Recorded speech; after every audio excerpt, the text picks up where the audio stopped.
Bonjour, ici Radio Vérité. Attendez-vous à savoir les nouvelles d'aujourd'hui et celles de demain. Je commencerai par ce que j'ai vu à Helsinki ce matin. Il y avait une bande de corneaux, même un avocat, celui qui a dû défendre le Landais, il a comparé les Insoumis et Jean-Luc Mélenchon en période de 1933, quand Hitler il a commencé à sortir de son nid. Alors là, qui compare les Insoumis à l'époque de 1933, comme si qu'on était des nazis. Et puis il y en avait un autre, c'est pareil. Les Insoumis, parce qu'ils étaient sur Charlie Hebdo, qu'on ne soutient pas Charlie Hebdo. On a soutenu Charlie Hebdo. Charlie Hebdo, c'était quelque chose de bien. Quand il y avait Volinsky, quand il y avait des véritables dessinateurs. Maintenant, parce qu'il y a eu des crimes de fait là-bas, on a soutenu tout ça. Même Mélenchon, on a combattu. Les islamistes qui ont fait ça, comme tous qui font partout. On est aux côtés du peuple français. Moi, je pense que Charlie Hebdo, quand il y a Coco là-dedans, et puis je ne sais plus quoi, Sophia Aram qui est sur... elle tourne sa veste. Elle a le trou du cul à 0 et la queue en 8. Charlie Hebdo n'est plus Charlie Hebdo du temps de Charlie, c'est pas vrai. Quand ils ont comparé Mélenchon en train de raser les femmes, comme il faisait à la Libération. Charlie Hebdo, je dis ouvertement que maintenant c'est un torchon. Un torchon.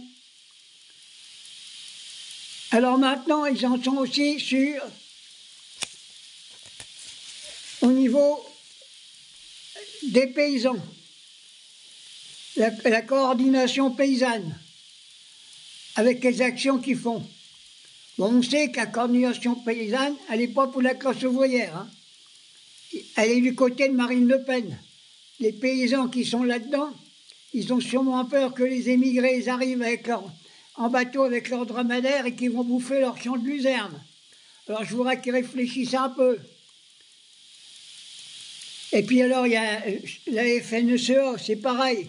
C'est le plus grand capitaliste. C'est lui qui touche les plus grandes subventions de l'État. Et les petits paysans et les petits fermiers, ils n'ont rien du tout. Voilà la politique du gouvernement, la politique agricole. Et puis maintenant, le ministre de l'Agriculture, ils ont foutu une femme. C'est pas parce que c'est une femme, j'ai rien contre les femmes, autrement. J'ai mis être tout compte, surtout l'hiver, on a plus chaud. Mais elle n'est pas du tout... Elle ne connaît rien dans l'agriculture. Alors je demande aux agriculteurs de gauche, il y en a, je ne me rappelle plus ce que c'est la fédération, manifestez aussi, réclamez des prix corrects sur vos produits que vous vendez. Attaquez-vous aux grandes surfaces qui vous achètent rien. J'étais encore tantôt, quand je vois le kilo de poireaux, il est à 3 €. Faut pas déconner, non? Avec 3 €, ils se le mettent dans l'oignon, hein, les poireaux. Maintenant, je vais revenir aussi au niveau des négociations, les partis socialistes et quelques partis de gauche, sauf les Insoumis, ils sont partis négocier avec le nouveau ministre des Finances. Mais qu'est-ce qu'ils vont négocier? C'est le rendre comment? Ça veut dire qu'ils ne représentent rien. On ne peut pas négocier avec des gens qui n'ont pas été élus. Ça veut dire que le Parti socialiste et quelques verts qui vont aller négocier avec ça, c'est qu'ils sont complices. On ne va pas négocier. On exige un gouvernement dirigé par le Front populaire.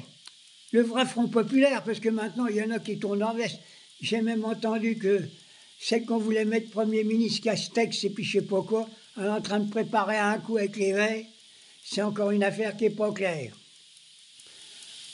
Alors maintenant, sur l'affaire Sarko, avec Kadhafi, Ah ben j'espère qu'il va aller en tôle, hein.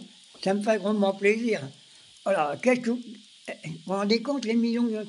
Il a reçu Kadhafi, avec toutes ces femmes, ça soit le temps à l'Élysée et tout le machin, il l'a même emmené en Espagne. C'est vraiment une crapule. Moi, ils vont bientôt... il sera ministre, si ça se trouve, lui, ça ne m'étonnera pas. Hein. Comme on est commandé que pas de près de justice. Alors moi, je dis aux socialistes, j'en reviens là-dessus, n'allez pas négocier. On a un gouvernement bipolaire. Vous savez ce que c'est que les bipolaires? Tu dis comme eux, tu dis pas comme eux, tu m'aimes comme eux, ils sont encore pas d'accord avec toi. Autant négocier avec des enculés, c'est la même chose, j'ai pas peur de le dire. Alors mesdames, maintenant, messieurs, je vais parler un peu de l'Ukraine. J'ai vu que les Russes, ils avaient pris encore une grande ville. Bon, là-dessus, il faut quand même commencer à négocier. Hein. Parce qu'il y en a marre qu'il y a des morts de chaque côté, aussi bien des Russes que des Ukrainiens.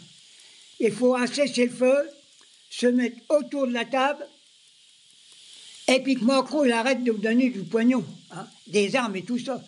Il est mieux donner du pognon pour faire la guerre, vendre des armes, fabriquer des armes, que mettre du pognon dans les hôpitaux. Non mais, j'ai dit qu'il était fêlé, hier, dans une vidéo, j'ai dit que c'était un fœtus mal fini. Alors, ma petite vidéo elle est terminée pour ce soir, mais je suis aussi en colère qu'hier. Hein. C'est pas possible. Hein. Alors, ne discutons pas avec des bipolaires. Les socialistes, ils sont partis là-bas, et Mélenchon, il a raison, hein, il a dit que c'était des rigolos. Hein. On ne va pas négocier avec des ennemis. Hein. Je sais qu'il faut, des fois, pour arrêter la guerre, il faut avoir des ennemis. On n'a pas de guerre. On a simplement des gens qui n'ont pas respecté le suffrage universel. Alors, les bipolaires, on n'en veut pas plus que d'enculés, parce qu'il y en a un paquet. Bon, moi, j'ai terminé ma petite vidéo. J'ai pas chaud dans mon calbo. J'essaie de trouver une petite mamère, je suis tout seul, mais à chaque fois que j'en rencontre une, elle me demande si elle est grosse. Elle ne me parle pas de mon sexe, elle me parle de ma retraite. Oh, les bonnes femmes, ils sont pas bipolaires, hein. Ils sont vénales aussi. Hein. Salut les amis.